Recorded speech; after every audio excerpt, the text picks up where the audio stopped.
Welcome to Sales Secrets from the Top 1%, where the world's best sales experts share their secrets to sales success.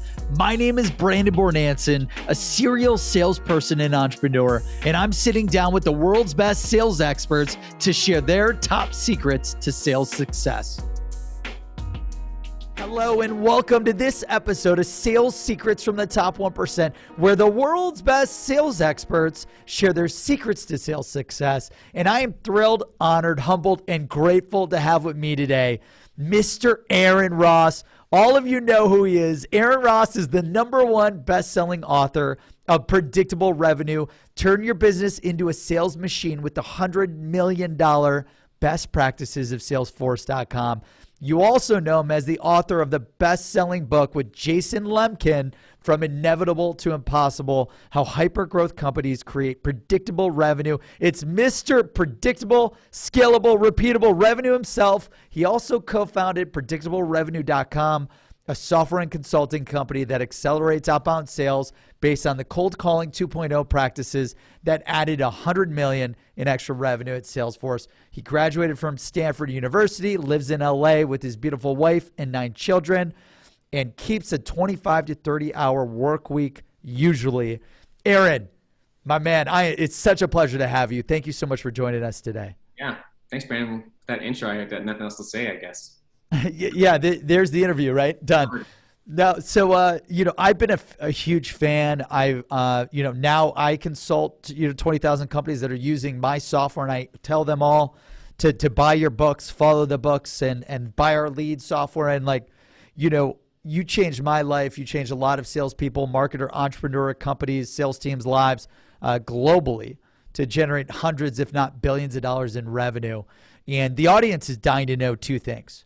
Number 1, Aaron Ross, what is your top secret to sales success? But before you share it, don't share it just yet. The second question is, the audience is dying to know, who is Aaron Ross? What is your background? How'd you get started in sales? Where did you work? What are all the secrets from your successes and failures everywhere that you worked that helped you level up to do the next thing? And I know you've had a lot of them. Try to bring some that obviously a lot of people know about. Maybe bring some secrets, successes, and failures that people don't know about that you haven't shared. And with that, I'd love to just start from the beginning. Who's Aaron Ross? Where'd you come from? Where'd you go to school? How'd you get started in sales? Sure. Well, I was born. Okay.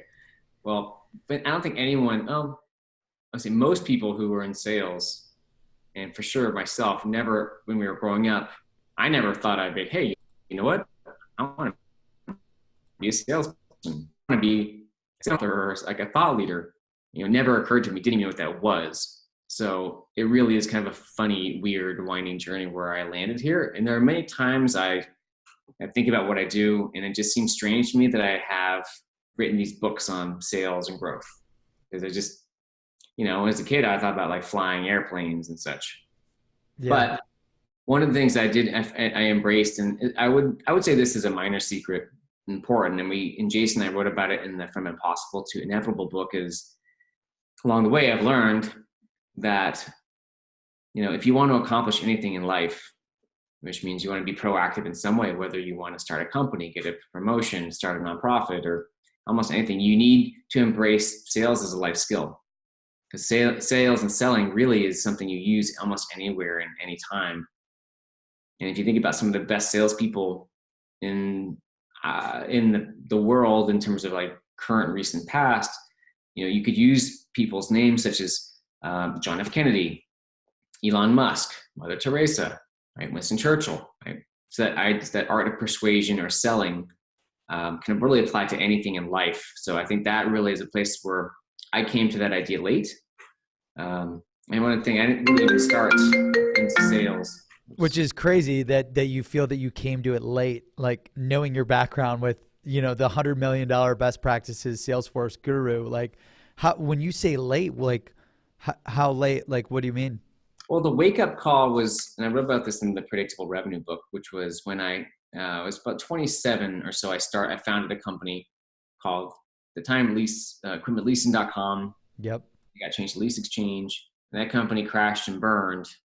after a couple of years with the whole, the first internet bubble, which popped around 2000. Okay, so in one of those very, very painful lessons was that I, as the co-founder and CEO, I had to know sales. I had to embrace it, know how to build a team and run a team. I had hired a VP of sales, but I had abdicated my understanding to that person. I didn't delegate. And so when sales weren't working, I didn't really understand what to do and how to fix it. So that was a turning point. And after that, I took about a 1.5 year break to do some different things. I did this, month-long outdoor survival course in Utah. I did an Ironman.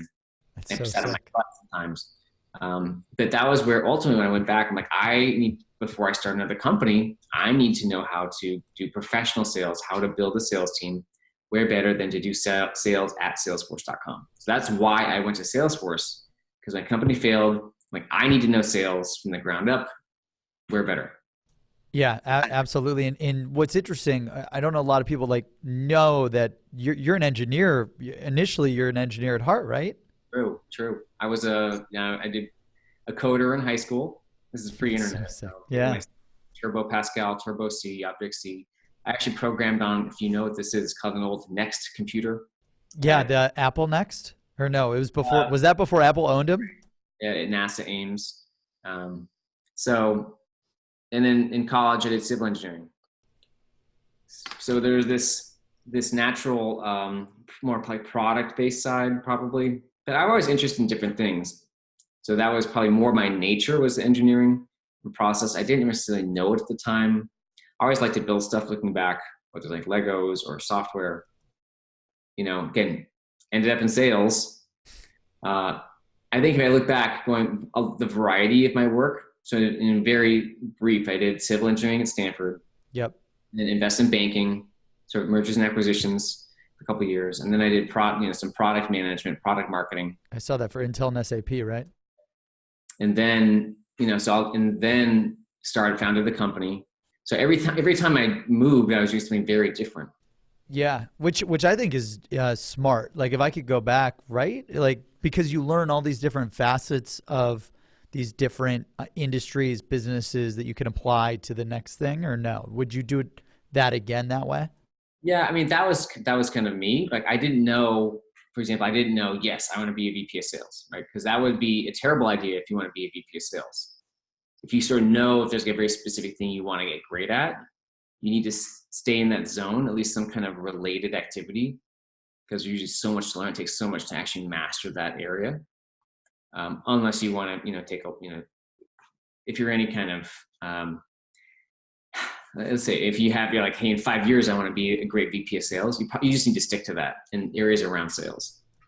But for me, I always liked very different things and how to synthesize very different areas into, learn from each other. So in doing product marketing, I learned stuff and in finance and starting a company. And after that, doing sales for Salesforce. So for me, I would say a lot of variety was important to me. And part of my nature is I can take all that and tie things together. Yeah, that's not everybody. So I think it's about, hey, knowing what you want, going for it. I knew I wanted to do different things. I knew at some point I wanted to start a company. That's awesome. But that's not for everybody. Yeah, and what were some of the things that you learned? Just because I know, the mergers and acquisitions, and then the senior product manager stuff for Intel and SAP. Were there any successes or failures, like micro secrets at each of those that you took away to launch Lease Exchange? And then obviously Lease Exchange was probably a huge learning experience that we could talk about. Yeah, in mergers and acquisitions, this is like the 100-hour a week for a couple of years. I learned I could work as much as I needed to. I did 80-hour weeks, 100-hour weeks, or a couple of weeks where we did probably 120 hours. Wow. And at some just point, at the office 24/7, huh? Pretty much for, there was like, I can't remember the deal, but, we were there, for me, it was like 5 days and maybe went home twice or something. I know, whatever That's tough. When I was 23, you don't know any different. And so I think I learned at that point, just brute force hours. And at first I got bored, right? I had I would have made a lot of money to stay as a third year. I would have been 25 making $100,000 more, 100 something. I don't remember what the actual $120,000, right? And this was long, 20 years ago, which is kind of scary to say. And in today's dollars, maybe that'd be $200,000 if you were 25. And I said no, because it was kind of the same thing over and over again. I got bored. So I think just we all learn something. So if you stop and reflect on, what worked for me, what didn't. And I think I sort of naturally tend to reflect more than a lot of people I know. So that was one. In the product management, I learned the thing that comes to mind actually was I hadn't done much public speaking, which I'll come back to. But I gave a talk where I made some embarrassing mistakes in front of, a couple dozen partners. It was like they say, don't make jokes around like sex, politics, or religion. And I made a couple jokes on sex, politics, or religion. It did not go over well. So that was that was definitely an embarrassing, painful public speaking lesson. That's funny. I just can't see you like, I'm so used to you public speaking and being in front of the camera, and that's just so, that was like probably what, 24, 25? 26. Yeah. 26. I'm 47 now. That's awesome, man. Time just flies. That's a different lesson. Having kids, you never really appreciate how time just goes by until at least I did until I had them, and how you get a fixed number of days and years and then you're done. But that's crazy. And my lights went off in this studio. When you did the speaking engagement and that was an embarrassment or whatever, okay, that was a good learning experience. Anything in product that you took away, I guess, from a sales side or from a marketing side for the lease exchange, or no, nothing real? No, I know there's definitely some lessons I learned looking back, and I don't know if I knew how to process them at the time. For example, Intel and SAP created this joint venture called Pandesic. The name probably doesn't mean anything, but it was these two big companies with people basically the team was comprised of a bunch of executives who'd only worked at big companies. And those executives made a lot of, in hindsight, dumb mistakes. And I've seen that happen in other startups. And Jason, I put that in the Impossible book, which is, don't hire just because someone worked at a fancy company. Don't hire them because they have a glittering resume. Because someone who worked at an Oracle or Salesforce.com may fail in your company because it's just a different environment. Oh, wow. So that's a micro secret for sure. So what do you look for then if that's the case? Like if I'd be a great example of someone that would try to hire someone from Salesforce. Now I know that the majority of the teams are very enterprise. You got a few select accounts you go after.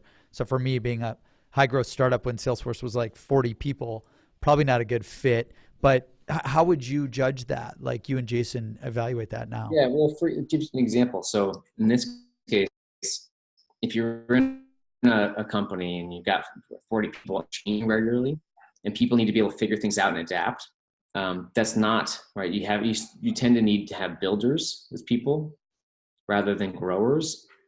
And if you're interviewing someone who did enterprise sales at SAP or Salesforce, and they're used to having a big brand, and used to having a defined process and a stable product, and they haven't worked in a startup, probably not going to be a good fit.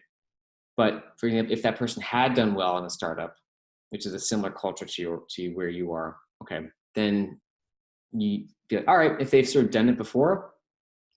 But I think it's a really common mistake, which is early stage companies hire big brand executives and people who had never worked in an early stage company, and they rarely work out because they're just not used to doing it all themselves and having to do it without having the advantage of a really well-known brand to as a crutch. It's tough. It's not for the bleak, man. It's a lot of rise and grind for sure. Tough. No, that makes a lot of sense. So then one other important one here is go. A really, really important one. When I after my company failed and I was going to go back to doing how do we learn sales, found the Salesforce.com company I hadn't heard of.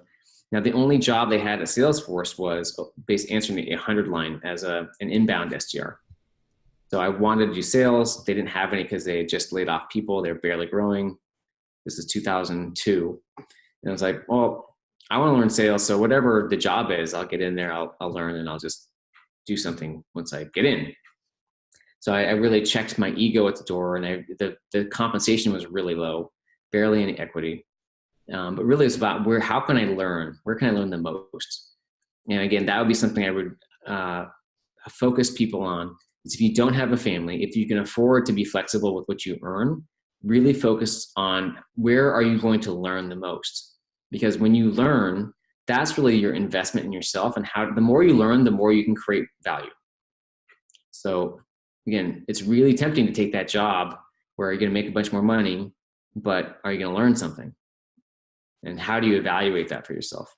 So that goes back to investment banking. I could have made a shit ton of money really young, but it's like, it was boring. Right? I didn't want to.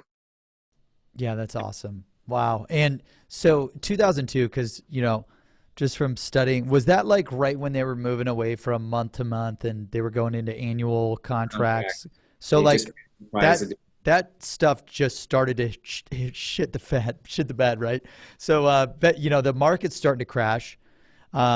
People are stopping renewing on all software, not just Salesforce, right?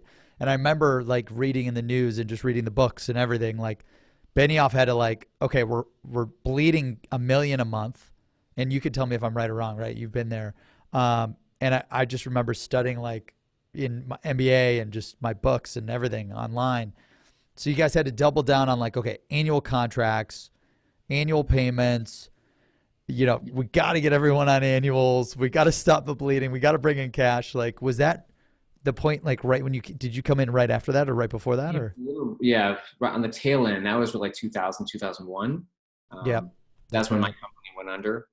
We'd raised $5 million, but we hadn't created a bunch of revenue. So, and by the way, raising $5 million, fundraising for me was my hardest sale out of like doing $50 to $100 million in sales. My hardest deal was VC funding, and you as a CEO nailed that. Like, you say you didn't like sales, but you raised a lot of money for your business. I think that's like one of the hardest deals to do. Yeah, it's tricky. And even when it's, people, if you've raised money, like sometimes there's culture around, oh, it's so easy to raise money. Everyone's raising money, but that's never really the case. I pitched 337 VCs using your strategy and my platform. So, took 337. Brutal. Yeah, and exactly. Sales is a life skill. You can use it to raise money, to get a job, do anything. Yeah, do anything. Almost anything. Get an interview with Aaron Ross. No. True. There you go. So you joined. It's right after the tail end of the crash. Yeah. So they laid off some people. They were just starting to rehire a few, which is when I got hired, which is why they didn't have any like sales positions. They had just like the phone answering positions. So I went from being CEO, founder of an venture fund internet startup to answering the 800 line at a company. But then, I said, whatever. I just want to get in and learn. And I love that you didn't let your ego hold you back there. That's so hard to do. Like the CEO raised a bunch of money, was building this company right after Stanford, and you're like, dude, you know what? I need to learn sales. Screw it. I'm picking up the phone. Support. basically. It's the equivalent of like a customer support job in sales. Yeah. So, look, there's other times my ego would get the better of me, but in that case, I wanted to learn it. And I learned a lot doing that job. So it was invaluable even though it was an inbound SDR job. And I only did it for 3 months. And I learned a lot. I still use it today in our consulting. But what was the biggest thing that you learned out of that, doing the inbound SDR? It was just like, I would say just the tactical details of what it take to, do basic sales in terms of phone calls and CRM and process and documents. And yeah, like the engineering and the architecture of that process. Yeah, just like how it worked.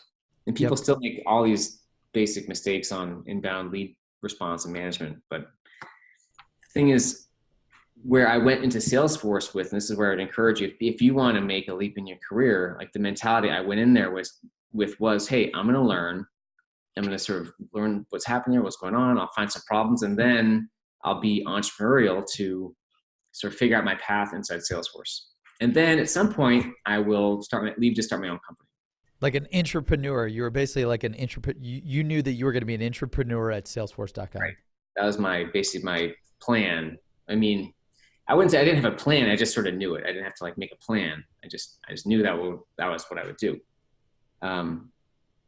And what I would encourage you to think about is, I know in the blogosphere, if you follow a lot of the passive income traveling people who make money, there's a lot of people and writers who put down the idea of jobs and working in cubicles and sales and all this other BS. And yeah, there's definitely there's value in people when you want to travel and make money. And to some extent, I've done that. I don't know, but when it comes down to it, having a job with a salary, if you look at it the right way, it can be a way to get paid to learn. So, but that's a requirement of you to say, hey, you know what? Yeah, I do need to pay the bills. And maybe you're excited about sales or whatever the job is. Maybe you're not that excited, but you need to take it. You know, at that point, how are you going to make the most out of it? Because you could bitch and moan, oh, my team, oh, my manager, oh, leads, oh, this, that. And you know what? Yeah, you're going to have, there's no job where you love it every day. Doesn't matter. I mean, you're going to have days that are up and down. So how are you going to make it? Did you love it every day? Because I wake up and I love my job every day, man. I feel like back then when you were at Salesforce, you loved it every day. I feel like I loved it every day. I love it every day now, but. Yeah. I mean, first of all, I'm going to call bullshit because I'm sure you've had a lot of days where you didn't love it.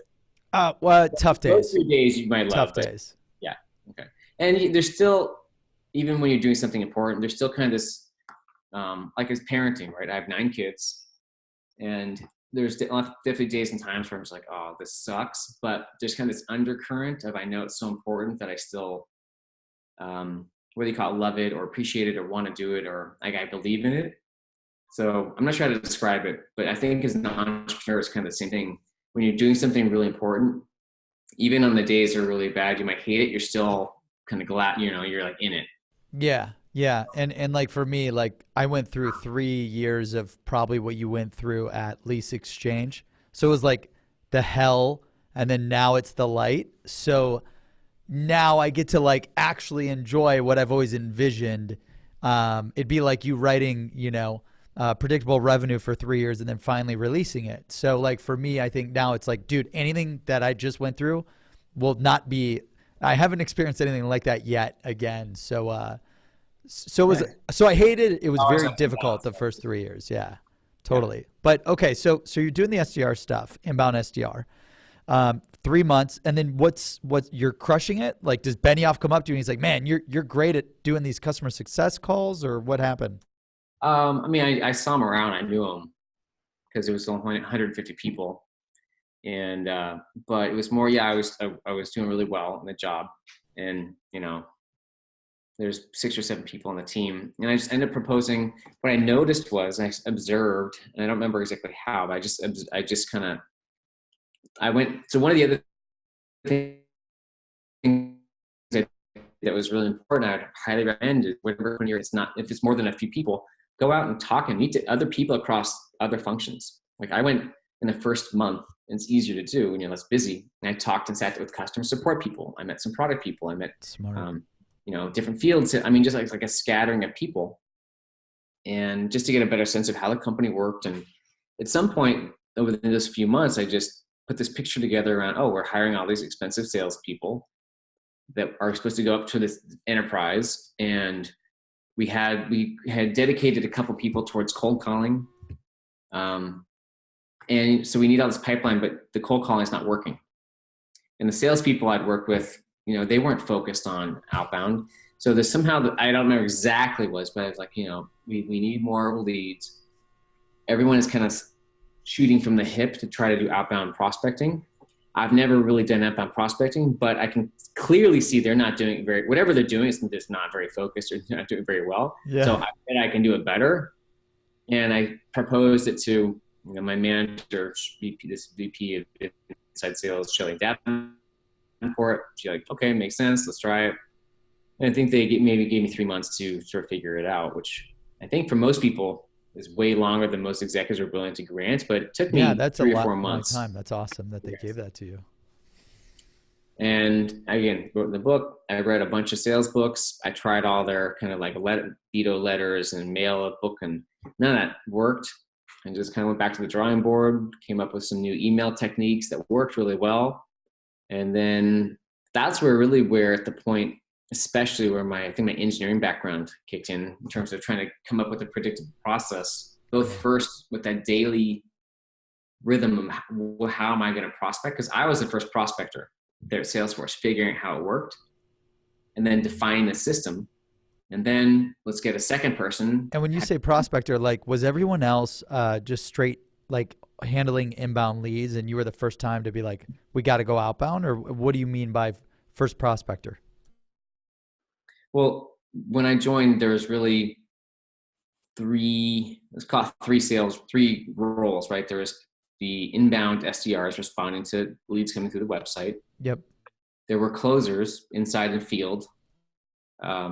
And we would send them leads, and they're supposed to do some prospecting.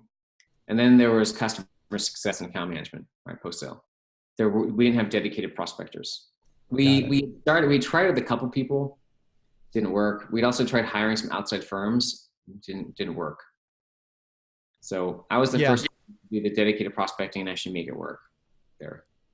Got it. So the AEs were doing full stack sales before you kind of pushed that the most outbound model. And I remember a couple of the reports I ran. One was of the top. So software was one of our top markets. Oh yeah, let's talk about that. The top markets. Go ahead. So software was one of them. Yeah, and I ran a report, and I could see that we'd only have the top 150 software companies. We maybe only talked to 20. We hadn't even talked to 80% of them, right? And I ran a report around all the expensive field salespeople we hired. Again, people with 10 or 20 years of software experience from SAP or from Oracle or from Siebel. And the idea is, again, hey, let's hire these people. They've got big Rolodexes. They'll bring us into bigger companies. And I remember that they were doing zero of that. Yeah. So anyway, all led to, hey, I see this big problem. I'm going to propose a solution. But I think that really, what you've learned is that any employee, anyone in sales, like your leaders and executives and team, there's no limit of problems that they want to solve. Most of them they probably know. Some maybe they don't. Great piece of advice. That's a great micro secret. Every leader wants to make more money, drive more revenue, or solve more problems so the company scales and is seamless. Yeah. So the question is, hey, if you can solve problems for them and do it in a way where they can trust you and you're consistent and or solve problems with them, then you will be on your way towards making more of a name for yourself than before. So there's like the typical career path where you just do your job, you do the minimum, and that might be not just minimum with hours, but sure, I sell, and that's it. What can you do more than that if you want to? And if you want to make a bigger career leap than the average, so how do you go above and beyond? Take on more responsibility, show people that you can make the effort to find problems and help solve them. It's really not that hard, except you just need to decide to do it. And it will take longer than you probably think to create that name for yourself in a way that it affects your career as much as you think it will. Yeah, that's amazing. And when you launched this outbound SDR model and you were the first prospector, what were the requirements? So you use the data, and I do believe that your engineering background totally played a somewhat of a big role here, just because like my engineers, when I work with them and I bring them into like Salesforce ops, they just crush it.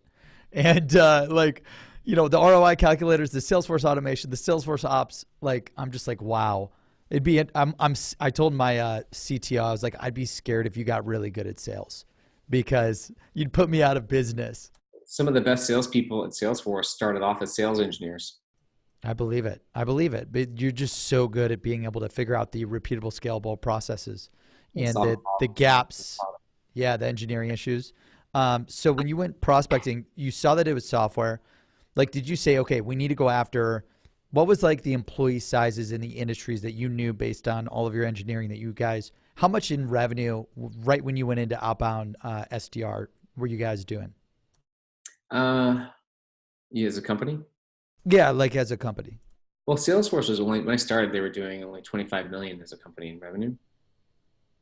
So, but I think there's sort of one another, whether you call it a micro secret or not, which was going back towards the prospecting. Salesforce had customers in, across all kinds of industries, let's say 20, 30 industries, whether it's garbage collection, I'm just making that up, or like communications. And one of these key lessons that why it worked at Salesforce, and when people didn't do this, it didn't work at Salesforce, is being really focused on those ideal customers who are the most likely to buy for the most money. So one of the places we always had to really train new prospectors on and make sure they stuck to their key areas were, there's probably 4 or 5 or 6 key markets that we could do really, really well with outbound for Salesforce. We had customers across 30 markets, but when we did outbound, really it was only about 6 that we did really well in, like software, business services, communications, media, and there's probably 1 or 2 others. And when we got outside of that, we could still do it, but got dodgy. And you said, and just so you said software, when you say business services, what types of companies are those? Probably consulting. Like Accenture, Deloitte. Yeah. Yeah. Businesses that sell to other businesses, but it's more services. Okay, got it. Like B2B service companies. Services. So software, services, media. What were the others? Communications. Financial services or no? Yeah, I think that's another one. Awesome. Right, the commercial. So, but the thing is, we knew through experience where we could make money and where it was kind of a waste of time. And when you have a new prospector hired, whenever they would go off the range and go back to garbage companies, nothing happened. So, I've seen, so this kind of this Uber lesson that I see these days is that as the world gets noisier and the world gets busier and there's more apps, more content, more messages, it's really easy for people to get overwhelmed by too many opportunities, and there's too many things we could do. And this is this age of overwhelm. Seriously. Voice paralysis. I definitely feel that. I know a lot of salespeople, marketers, entrepreneurs out there feel the same thing. Yeah, and sort of this kind of how do you go back to your core and like what's really your core. So for me, where I really learned this lesson, besides at Salesforce and doing it myself and then teaching people to do it, also, I consult with companies to help them build outbound teams. And our predictablerevenue.com company does outsourcing for companies. We help them build their own teams. And yeah, these guys are great too, by the way. I'm a partner with Colin, and we're using their services, and they're a customer of ours. They're phenomenal. Aaron, and I love the branding too, by the way, the new rebranding of it. Awesome. Yep. And so, we learned through our experience and through teaching others, like how important it is to stick to your core where you're the strongest. But I think personally, like when I left Salesforce, I was like, wow, I could do anything. I spent time at a venture firm, basically getting paid to figure out what I wanted to do. And I ended up, kind of again, exploring these different things. I did kind of like personal coaching with individuals, how to make money through enjoyment, called Unique Genius. I wrote this book called CEO Flow, how to turn your employees into mini CEOs. I picked that up too. I picked up both at the same time. Yeah. I read them both in 2 seconds. Yeah, it's easy books, and that's the fascination. I had kind of resisted the sales thing because I'd done sales already. I don't want to do sales anymore. Kind of tired of sales. But when it came down to when I had to make more money, I got married in 2011, and I had to make more money because we had a family. I went back to my core, back to sales, tripled down on outbound prospecting. And that is what enabled me to 10x my own income and support the family. So again, that was from what? Because I did the same thing. So when you say you share that secret again, what did that?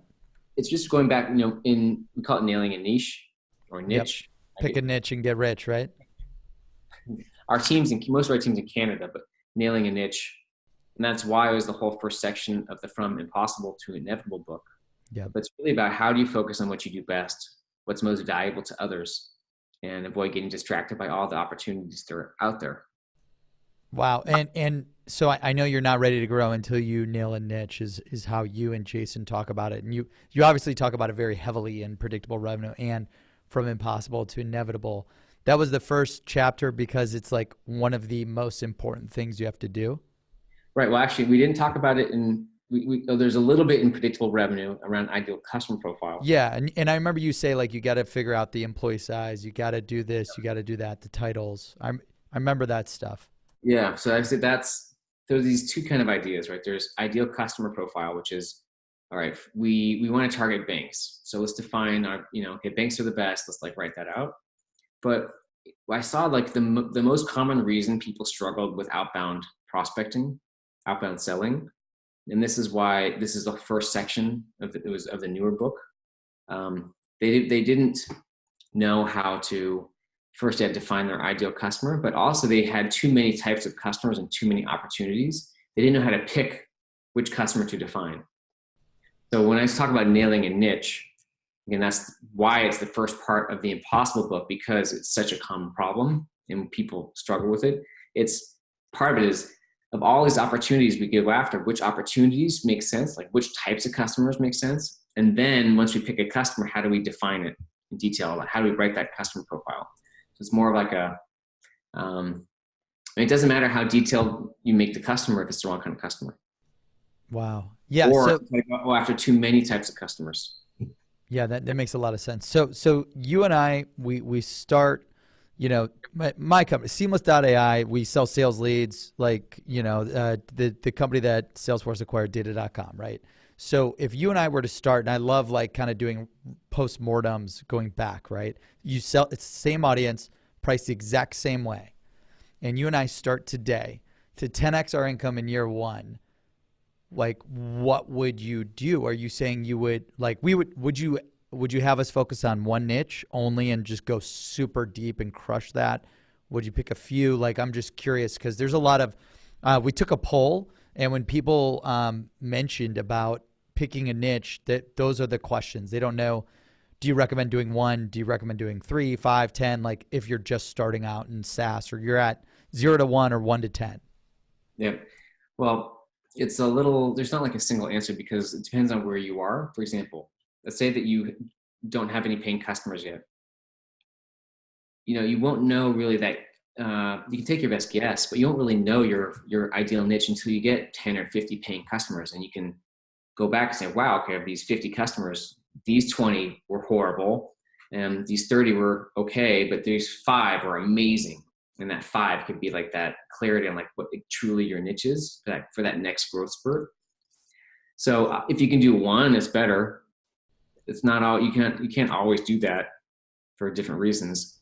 And sometimes there's a lot of companies where they have, there's a lot of companies that actually have been too successful with inbound. Funny enough, they've kind of gotten very reactive sales cultures. Yeah, I'm one of them now. Like, yeah. I have too many leads over my SDRs, and I'm like, I've never had this problem before, and I got to scale it out. It's weird. I've never had the problem before. Yeah, and it's a problem because, well, on one hand, yeah, you can kind of, there's all this, there could be noise coming in. You can't control the destiny. Like, yeah. You kind of can by DQing the inbound. But it's just weird. It goes against everything I believe in and everything I'm used to from your book and from everything else. Yeah. Well, Jason calls it inbound dependency, which is after a while, and you're just used to having those inbound leads come in. And the salespeople, it's easy for them to become more and more reactive.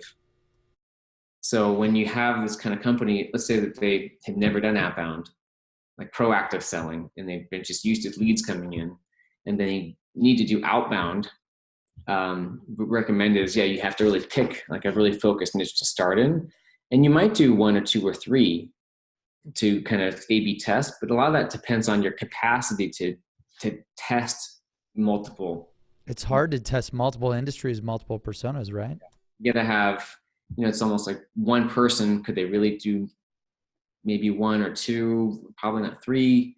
It's more of a capacity, could you test more? Sure, but it's just a lot of overhead towards setting up and testing it. So I don't know. But it's the thing that you did to 10x your income. And when you said that 10xing, was that like when you're launching your own consulting firm? What did you just pick software and you just went all in on that? That really is our main software and sort of technology related companies is our main niche for both the outsourcing we do as well as the sort of the team building. There's a lot of interesting companies out there, but those are the kinds of companies that first have heard of Salesforce, they've read the book, and they tend to be more aggressive with how they want to grow. Yep. Because a lot of companies out there really, they want to grow, but they're not willing to change, not willing to invest to actually make the changes to grow.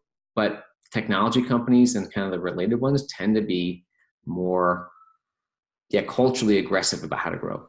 Yeah, and a lot of them too have like a lot of funding, and any investor is pushing the gas on growth, on driving customer acquisition. So that's perfect.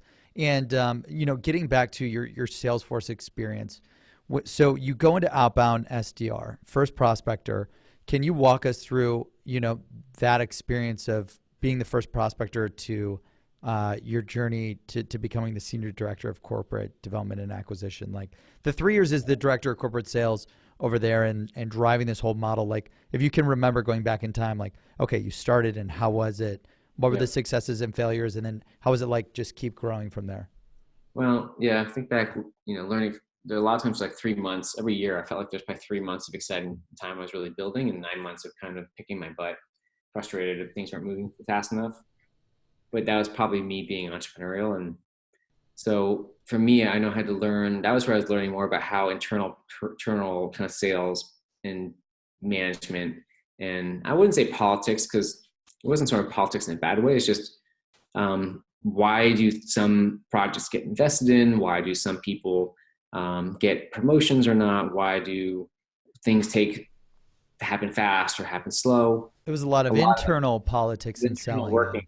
Yeah, it's more I call it internal workings of a bigger company. And because by then, Salesforce was growing fast. By the time I left Salesforce, we started with about 150 people when I was there. There's probably a couple thousand when I left. So it was really fast employee growth. Yeah, something like that. Maybe, I don't know. It was something like that. And just like learning about the internal politics, and it's easy to be frustrated at your executives for one reason or another. I think it's when you can sit in their shoes, and it's kind of like a customer. It's easy to be so convinced. You're like, God, it's so obvious why the customer should do this project or buy this product. But from the customer's point of view, maybe again, your thing is just 1 out of 20 they need to look at. The case you're making because your stuff so well, you're convinced of the value, but to them it's kind of confusing. They didn't really get it. There's all these reasons why empathy, which is so vital and is a key sales, I don't want to say skill, I guess you could learn it. Characteristic or value. Yeah, value. Put yourself in your customer's shoes. And so that I learned a lot about that in Salesforce, and again, what was it like to be in that kind of leader's executive shoes, and either because I was getting frustrated at one end, or maybe people wanted to for me to do something. So that was just, I think, it's not so much about getting frustrated with how things work inside your company, but really working on how it works and why that is, so you can work with it. Yep. Oh yeah. And I've just got different questions in here. So when you started as the outbound SDR and you were building this outbound SDR team, Sarah from Arkansas says, what was the goal when you were doing prospecting? Was it to only get the VPs, to get the users that could be Salesforce users? Did you sell top down, bottom up, everywhere in between? Like, what was your strategy to win accounts at these? Like, what was the size of the companies you were going after via outbound, and what was your strategy for doing it? Yep. Well, when we did it, Salesforce was recognized in the Bay Area, but pretty much nowhere else widely. So we would call up companies, and I really started on the East Coast. And people would say, "What, you do sales outsourcing?" We were calling on companies anywhere from probably 500 employees up to billions. Okay. I mean, first outbound customer was Sprint. And so did you have like a minimum seat license requirement? It had to be X minimum? Yeah, I mean, Salesforce didn't, but for outbound, there had to be at least a deal value of, I think it was $10,000 a year, or maybe 5,000 for the smaller. Which is so weird, because you started this when you had like hundreds of employees or 500 employees, and like you still would break into these accounts that would have an ACV of 10K. What is that, like 8 licenses, 6 licenses, 5 licenses?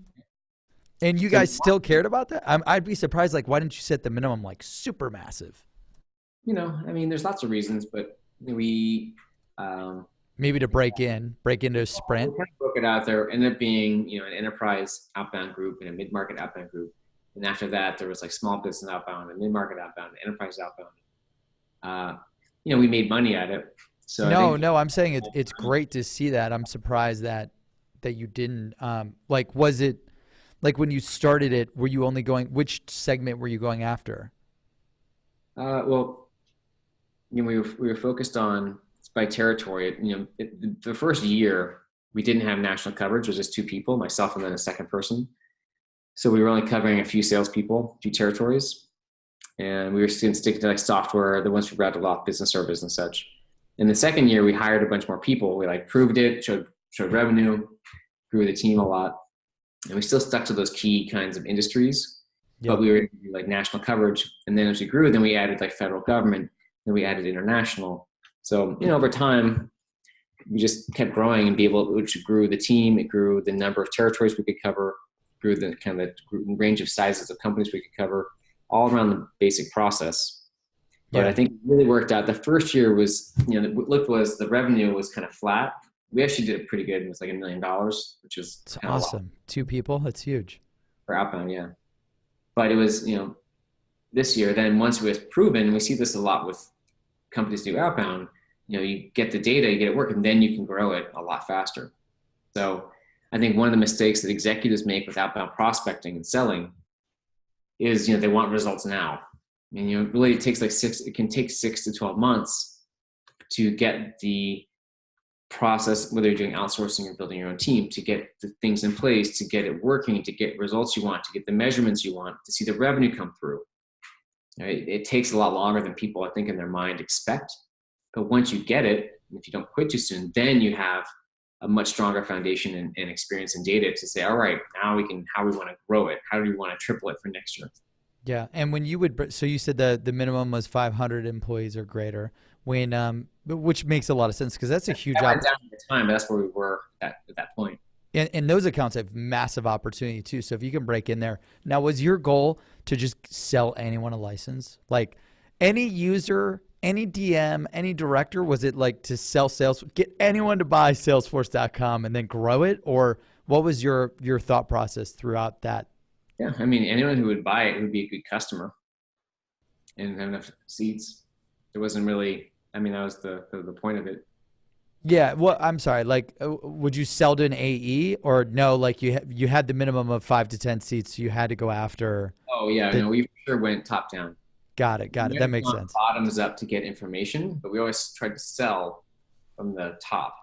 Got it. So you're not like randomly calling an AE trying to get him to purchase. Like Yeah, you're getting the info. Go yeah. ahead. It was groups of, it was seat, again, 5, 10, 50, or on up groups of licenses and projects. And then you scaled it and it skyrocketed. And like what were some secrets? Any other secrets or failures that you had from like micro secrets from that experience at Salesforce.com that you want to share? Um, you know, I don't think necessarily. I guess it took a while. It took longer than I expected first to get people to really buy into the team and invest in growing it. I think they all wanted to see revenue from it. I felt there's a long time I felt like, okay, I see it's working. Why don't people, why aren't they ready to grow it yet? And I think they just they weren't in it, so they needed to see something else. I wasn't really focused on what they needed to see. So it was just kind of this natural, it just took a year to do that really. Again, there's a lot of times I was frustrated at Salesforce. I looked at leaving, and I'm glad it stayed because I learned so much. Yeah. Well, as an entrepreneur like you're used to being like startup B. I could imagine 1,000-person company. I personally couldn't do it being an entrepreneur. I did it at IBM Interactive and it was brutal. Yeah. It's just tough being in a box and you can't get anything moving. Yeah. And then, I had great people I worked for and with. Honestly, that was something that Salesforce, we always had great people there. It was kind of rough. I was there 4 years. The last year I worked for an SVP who worked for an EVP, and the EVP was a complete ass. A guy from government, just a complete dick. Ugh, that's the So best. great at politics, but did not know anything about business. And so that was, could have been better, but whatever. And then you learn all of these things from obviously the experience. And then you kind of go into VC for a little bit, right? At Alloy. Yep. Yeah. And And so to bring things to going back towards that main secret here yeah. is I look back, I left Salesforce. I started writing sales blogging when I was there when we weren't supposed to, right? Blogs were banned at Salesforce for how long? So funny. So I What made started, you decide to start writing? Just wanted I to just felt teach? like it. Yeah, I just felt like it. I don't know why. Finding my voice, did the blogging for myself first. At some point I started sharing a bit more. But I felt like, okay, I want to write a sales book. And I actually had an offer from Wiley and like didn't go through with it. And 5 years later, I ended up publishing Predictable Revenue. And the thing is, I think what worked really well for me, and I recommend to anyone who wants to do a book, but I think this applies to anyone who wants to be more successful. What worked really well for me and probably made the biggest difference in making Predictable Revenue the book it was. Like if I'd written it right out of Salesforce, it would not have been a great book. But what I did was not only just doing consulting, but also getting out there and speaking about different topics. So I forced myself to get out and speak about the different things I was doing, whether it's Unique Genius or CEO Flow or predictable. It wasn't, it was build a sales machine. It was Cold Calling 2.0. I didn't settle on the term. I remember, yeah, Mary Lou was telling me, I was talking to her yesterday. She's like, yeah, he had the whole thing written when he came to me. And I'm like, no shit. And she was like, he did all the work. She's like, I loved it. I was like, I just made some tweaks and we kicked ass with that thing. And I'm like, that's awesome. I felt like if we put her on the cover that way, there's two of us who could do speaking and whatever else. So yeah. She had mentioned you were going to call it the sales machine, and that's awesome how that evolved. I mean, the new branding I think was perfect for it. And sorry, I didn't want to interrupt. You were talking about secrets. You started blogging. This is the main one I would recommend to anyone who wants to be more successful. And I recommend it to my kids as well, which is, it's kind of, I wouldn't say public speaking. It's kind of publishing. It's really creating content. But most people are nervous, afraid, or busy to do that. So for me, I call them forcing functions. And forcing functions mean whether you're nervous, afraid, or too busy to do what you know you need to do, how do you force yourself to do it? Right? The example would be, okay, you want to get back into shape. Do you join a gym or do you sign up to do a marathon and tell all your friends? Right? So the equivalent here in career progression is one way you could do this is by committing to speak regularly, whether it's at your work, on your own YouTube channel, public speaking, whatever, or blogging, whatever your version of creating content is. But I do think whether you're creating video or whether you're writing, speaking in front of people just adds another element that when you commit to speaking, whether it's to two people, whether you're creating the event or whether you're invited, doesn't really matter. Most of the ones I did, I created.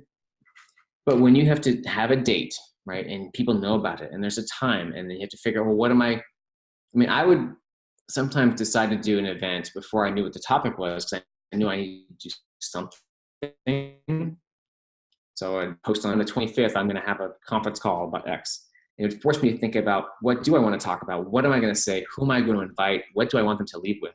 Wow. And doing that, a couple dozen times over a few years really helped crystallize, in addition to kind of the consulting or coaching I was doing on the ground, helped crystallize what I was doing into fewer ideas that were better.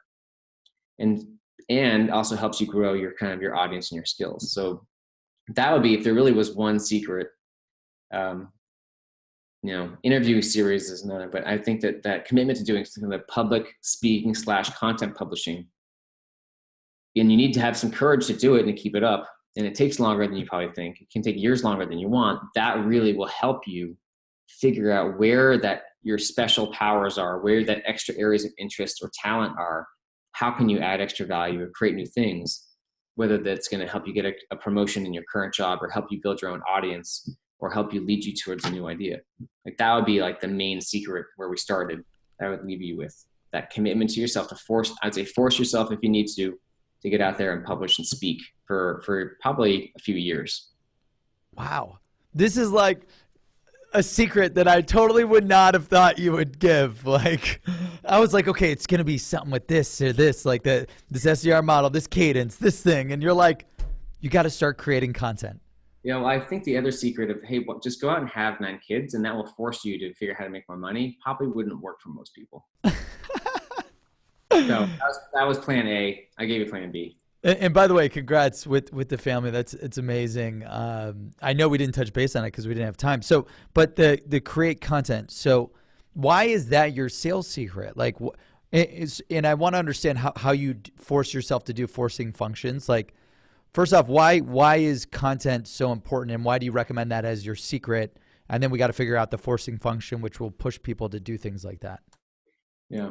Well, when you practice public speaking or you're publishing content, whether it's in video content, whether it's written content, whether it's art, I mean, there's so many ways, whether it's audio, there's so many ways you can create content. Again, it kind of forces you really to think about what would be interesting for me, what do people want to hear about, and you end up coming up with you learn things, you come up with new ideas. And, whether in sales or anything else, people buy from people. And if you're just a salesperson who's kind of that drone going through all the motions, all the steps, so you have nothing really extra to add.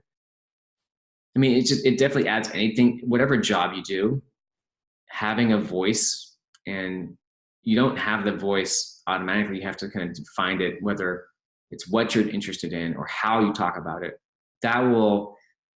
It'll add that extra, turn it to 11. Right, to anything you do and any job you're doing. Again, whether you interact with the manager, whether you already have a company, whether you are in sales. So it really affects everything in a lot of ways. Plus, the tricky part is to stick with it. So there's not much I can tell you, except usually you need to have a support, an accountability team or buddy, if you can't do it yourself. Yeah, I know it's tough. It's tough. Public deadlines, announce public deadlines. And when you've done one, announce another one. I mean, it really took, and I'm not necessarily normal, but a few years.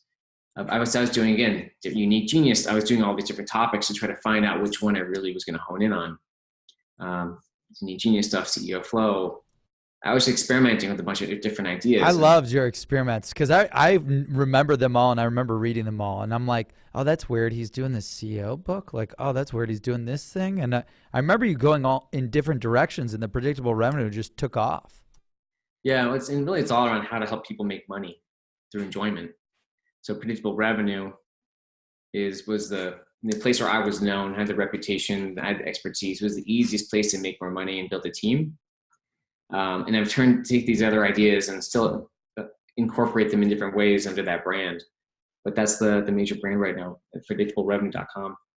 Yeah, that's awesome. And when it comes to, if you had to, if you had to rewrite the books, the forcing function. So forcing yourself, you said to overcome the forcing function, you just have to have an accountability coach. What's up, buddy? Yeah, someone's trying to sneak in. Hey, come on in, dude. Join the interview. Yeah, where's the charger? I'm going to die because they had some cartoons going while I did the interview. That's awesome. It's in the kitchen. Okay. I like that shirt, man. 9 years old. He's in the middle of the pack. That's awesome. 2 years old is the youngest, all the way up to 20 usually. Wow. They have to keep you so busy. That's got to be so much harder than running the sales teams at Predictable Revenue or Salesforce. Yeah. So if you had to rewrite the books now that everything you know today, like fast forward to today, obviously Predictable Revenue was a while ago. And then I forget the exact date. When did the 2016 or no? Yeah. January 2016, right? Yeah. The thing is, there are a lot of little things that might change, right? Predictable Revenue there's some updates and, things like social, and there's probably some sections we could take out. A lot of the key ideas, there's not that much I would change, right? Outbound and funnels and specialization. That the core ideas really wouldn't change. And Impossible, like we're actually updating the Impossible book with some updated case studies. Cool. What I would say is there's the next book I'm thinking of writing would be about forcing functions. Someday I Because feel, it's so hard. Because it's so hard to force yourself to do this stuff that you need to do. yeah, it's like, how do you, I mean, everyone, it's easy to do things you want to do. It's so easy. How much, I mean, also like for people, how many hours are you on Netflix a week as an audience or the equivalent, right? So, but that's not going to get you anywhere. And but it's important to relax, Yeah. but it's not important to relax for 20 hours a week on Netflix versus could be even be walking and other ways to relax, which aren't as distracting. I actually don't even feel like I relax with TV. It just feels like kind of like delays Waste my, of time or something. Yeah. yeah, it's kind of like puts my like a stress on pause. It doesn't actually reduce stress. Yeah. Solving the problem Yeah, makes and you maybe feel it's like just you reduce movies, it. but anyway, like, there's all these ways we waste time. So it's tough. And like one thing I learned having when going from 0 to 9 kids in it was like 7 years and growing my income 10 times in a few years and writing 3 books in that time and Yeah. The started secret to doing that, 10xing your income, writing 3 books, and the 7 kids, or sorry, 9. in, yeah, it was well, for me it's really the forcing functions because even when I was like I time and passion and energy were just luxuries that I didn't have. And when I kind of embraced that, and again, there's no way to write. When I think I had 7 kids or 8 kids when I wrote Impossible. There's no way to write a book. And I still had to make money to support the family. I started at Salesforce early, but not early enough to make much money there. In fact, I mean, a lot of the money I made went to pay off like old divorce debts because that was my first marriage when I was 30 that didn't work out. No kids. So the forcing functions of having a high burn rate with lots of kids, having to make money, creating deadlines for myself around like books or publishing things, just kind of forced me to do what I needed to do, whether I wanted to or not. Sometimes I wanted to, and sometimes I didn't. But most people, if you're not feeling like you're really on the career path you want, you're probably too comfortable. So comfort is the enemy of success. Comfort's Yeah. the enemy of growth. And the 20/80 rule, like the 20% that you did to 10x your income that produced 80% of the results. And when you say you 10x your income, that's with running predictable revenue, or is that with something else? Mostly through predictable revenue. So it was actually publishing the book was a Okay. big Yeah, raise. I would say so, right? So it was really there's like these few things. I really focused 100% on outbound prospecting. Hmm. Because even before that, I'd done like just general sales consulting. I did this other, but I focused 100% on outbound prospecting, which I'd resisted before because I was like, oh, I don't want to be too narrow, kind of boring. Focused on the one thing I was the best at. And that was the service that you offered. The Yeah. outbound prospecting was, okay, I'm going to do this one service. Coaching companies on how to build their teams at that point.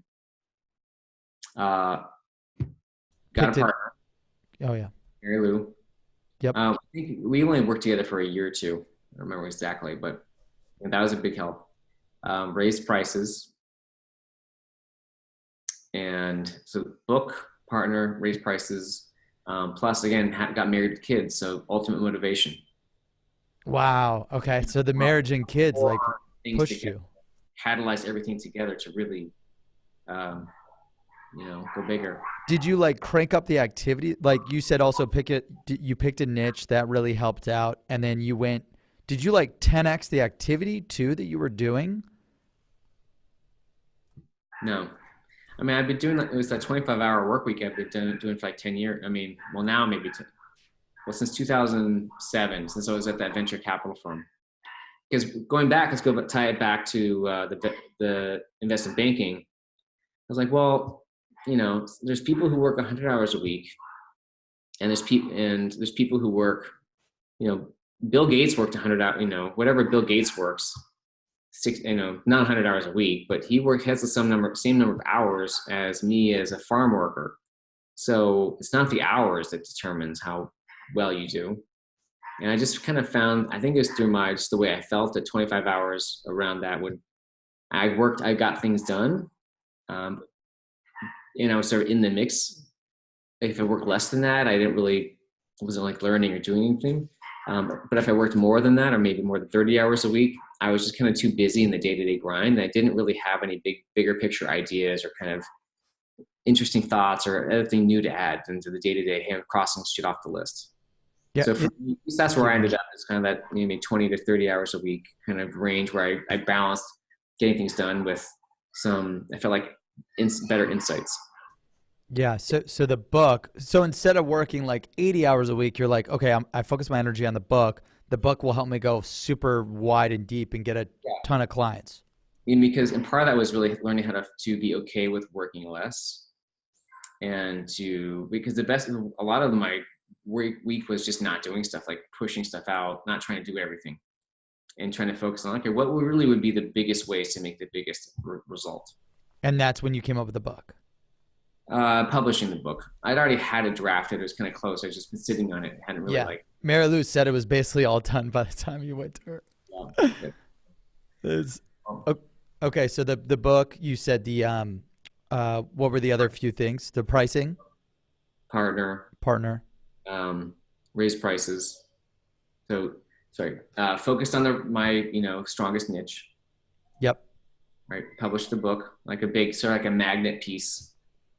Partner, raise prices, and like fundamental motivation, like a fire under my butt.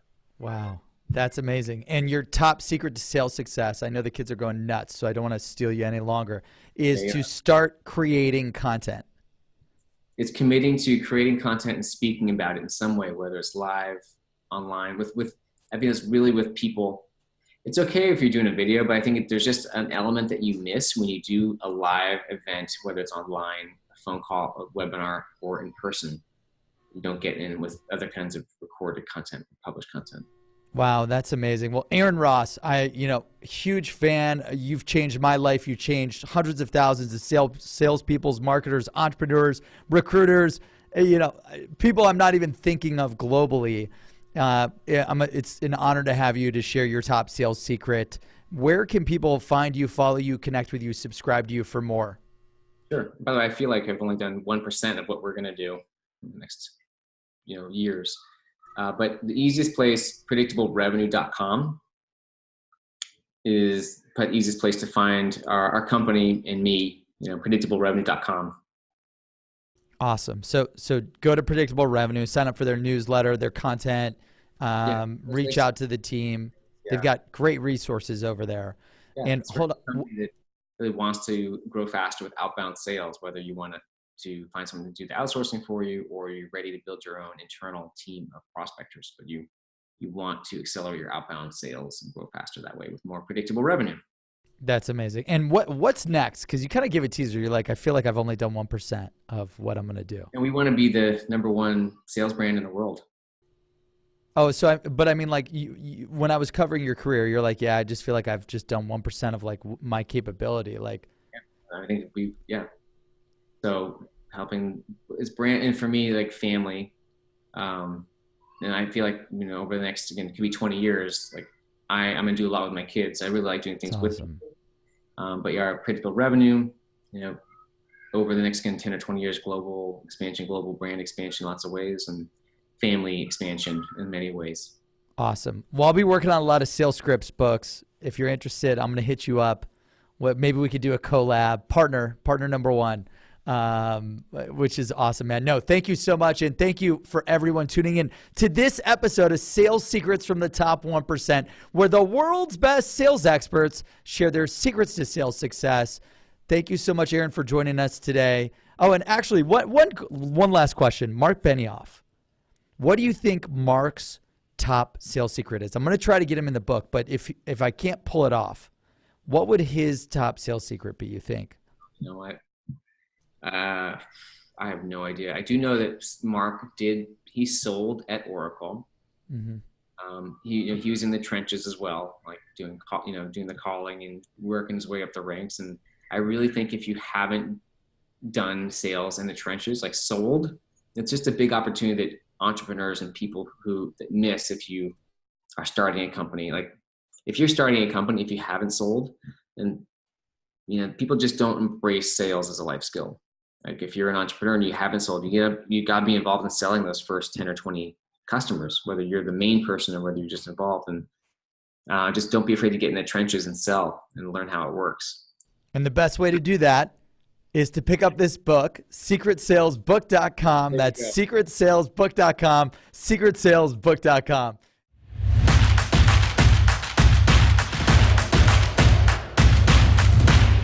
Thank you for tuning into this episode of Sales Secrets from the Top 1%. We release new episodes every Monday and Thursday, so make sure you subscribe on Apple Podcasts, Spotify, and YouTube to never miss an episode.